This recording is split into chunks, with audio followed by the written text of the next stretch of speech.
This is the most important sim racing cockpit, sim rig, that has come out in history. This is a game changer. This literally changes everything for anyone who is limited on space, who wants to upgrade from a desk space or kind of like on your carpet setup, and who really wants that rigidity. And if you want to use the best possible equipment, I've been using this sim racing cockpit in secret now for quite a long time, and I've been throwing everything at it. And it's a genuine game changer. I'm not paid to say this, don't have an affiliate link, there's no payment. I've just been reviewing it, and you're gonna see why in this video. So if you are someone that is anywhere in the chain of sim racing, you've just started, you're looking to upgrade, you kind of want to go to not quite end game, but something really strong, pay attention, because I'm going to let you know the pros and the cons of this rig very honestly. Firstly, it's called the Indigo Lime 1XRF, which I don't think is a great name. I think it deserves a better name, but I think there's a history behind the name. I'm here with Sam, aka Wolmid, who's a professional karter and currently using a play seat challenge, albeit slightly modified. Sam's also building his new bespoke sim rig space, which looks incredible. Thank you. I've been using a lot of GT Omega rigs, Prime Light. Also, I have the Fanatec Club Sport cockpit in for review as well, which I'm gonna do some comparisons with. But let's start on this. So adjustability is absolutely insane. We're getting onto that, but the main thing is foldability. We're gonna run through again, I think, what you've just seen, but actually explain it. So let's show you how quickly it is to fold this sim rig. And this is not some flimsy sim rig, this is a proper sim rig. So I'm gonna start with the pedals. Yep. So there's 2 bolts here on either side that you just unscrew. There's 2 more on the inside that you unscrew, and fingers crossed, that's now gonna slide. And then you tighten that up. There are bump stops here to stop the pedals kind of moving. And I've been using unannounced pedals on this, testing like mad pedals, and I've been really surprised. They'll be fitted on screen now, definitely of the CPP Evo hydraulic pedals, and it's been really impressive. Sam, why don't you take us through the back end of it? So then for the actual wheelbase itself, like Kireth said, it's really, really adjustable. You can move it up and down. Essentially, there is 4 bolts here, like this. That lowers it all the way down, but obviously you saw it slide up and down, so you can have whatever height you want. Do them back up for transit. I have a big concern about that. I'm going to let you know about later on if you do decide to buy this rig. And then with the seat, really, just tip it forwards and put it out, which is slotted in. The seat in particular is like magic, like what they've done. It's so easy. It's genuinely nice and game-changing. light as well. This is a Cobra seat, which you know about from Real World Motorsport. Yep.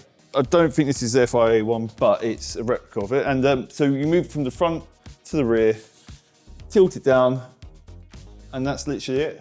And then should we do the final bit, and which is to tilt it up? I mean, this is absolutely genius. In fact, if you think this is genius, write genius in the comments right now in capitals, just so we can get an idea of how revolutionary this is. Should we rotate it back as well as put it in the middle? So it's got the wheels, hasn't it? This is on your side. Yeah.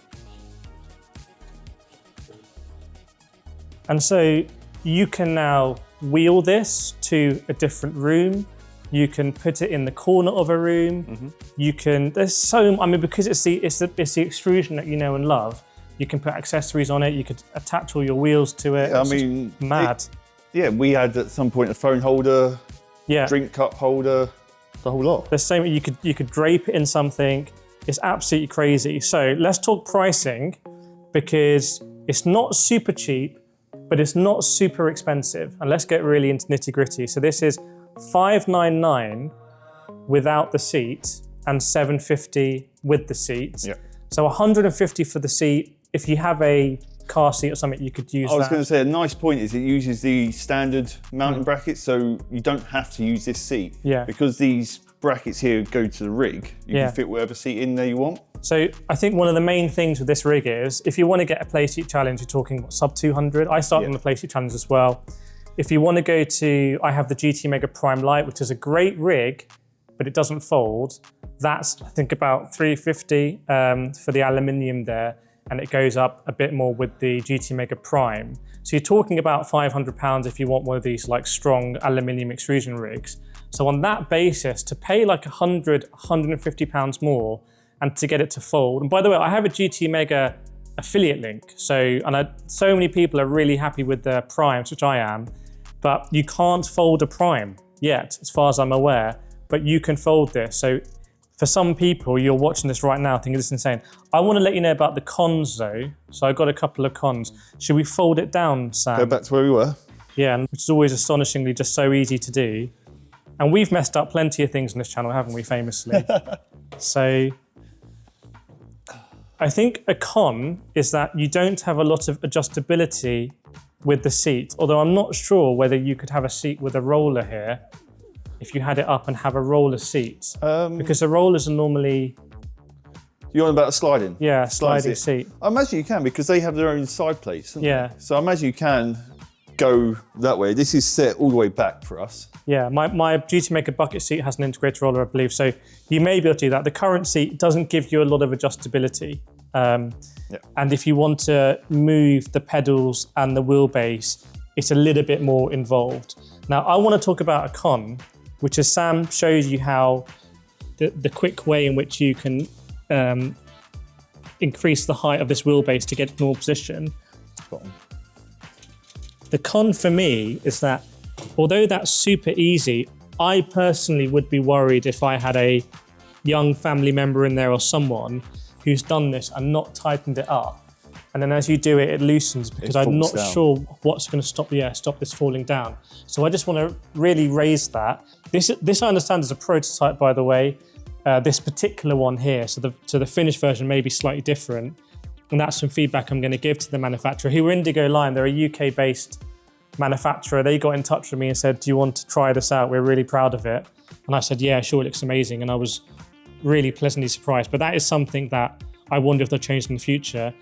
The mounting plate for the wheelbase, we tried the Acertec Forte here. We've also tried a Conspit. It's not super easy to get in underneath. The wheelbase mounting isn't super easy, but it does have quite nice adjustability in going up and down.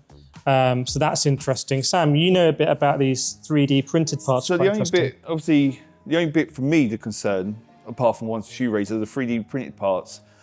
Yeah, they're good, but how good will they be once I fold this up 100 times, 150 times? Especially when, for the front, you kind of got to slide it into place for the front seat mounts.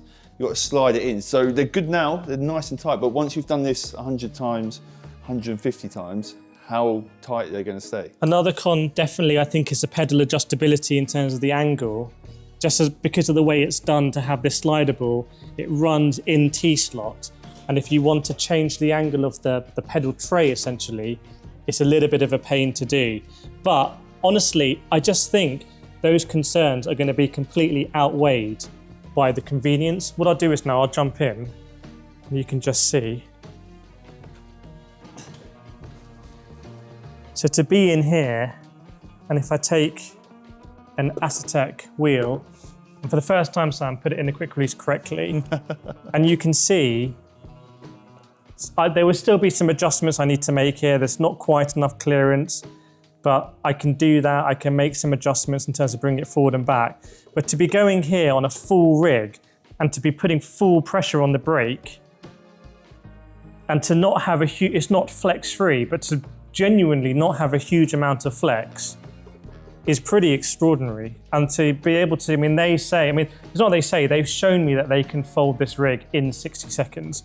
Personally, I can't do it in 60. I wouldn't want to rush it. I reckon we can do it in 60. I personally wouldn't rush it because I want to know it's tight and everything. Yeah. But in a couple of minutes, this is going to be folded and can be in or out of a room, which is just an unbeatable characteristic at the moment, unless you've got a playseat challenge. But just imagine me now in a playseat challenge compared to what I've got here. There's going to be a lot of flex. There's a lot more flex. I'm certainly not going to be running Acertec Invicta pedals. These are like a hydraulic top-of-the-range Acertec pedals, like esports grade, and I'm not going to be running a Forte wheelbase on it. Absolutely no chance. This is a real beast.